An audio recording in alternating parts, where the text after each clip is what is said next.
अब हामी नयाँ ढङ्ग र प्रविधिलाई जोडेर दीर्घकालीन उपायबाट बाँदरको व्यवस्थापन खोज्नु पर्दछ। नम्बर 1, जङ्गलमै पर्याप्त जङ्गली फलफुलहरू लगाउने, जसबाट उनीहरूले जङ्गलबाट नै पर्याप्त खानेकुराहरू पाउन सक्छन्। नम्बर 2, बाँदरलाई मन नपर्ने खेती जस्तै अदुवा, बेसार, खुर्सानी खेती या गाँजा खेती, रबर खेती गर्ने जनतालाई यस्तो खेतीमा प्रोत्साहन गर्ने तथा राज्यबाट यस सम्बन्धी जनचेतनामूलक कार्यक्रम ल्याउने। र 3 नम्बरमा अन्तिममा यसको भरपर्दो व्यवस्थापन भनेको सोलर जडित तारबार वा लो भोल्टेज इलेक्ट्रिकल फेन्सिङ नै हो।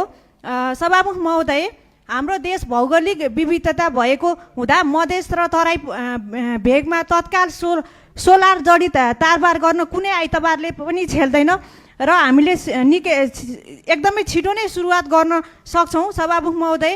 र पहाडी भेगमा हामीले फलामे काँडे तारबार लगाउन सक्छौँ। र अन्तिममा सभामुख महोदय, यो संसार सबै प्राणीहरूको साझा घर हो। यो संसारमा आएपछि सबैजना बाँच्नु पाउनुपर्छ र बेला बेलामा सदनबाट हत्या गर्नुपर्छ भन्ने यस्तो खालको शब्द चाहिँ अबदेखि नसुनियोस्। र यो सम्बन्धी एकदमै यो मानवसँग जोडिएको, हाम्रो धर्मसँग जोडिएको यो बाँदर चाहिँ हाम्रो धर्म संस्कृतिसँग जोडिएको हुँदाखेरि हाँसेर पनि नउडाउनु होला भनेर म विनम्र अनुरोध गर्न चाहन्छु।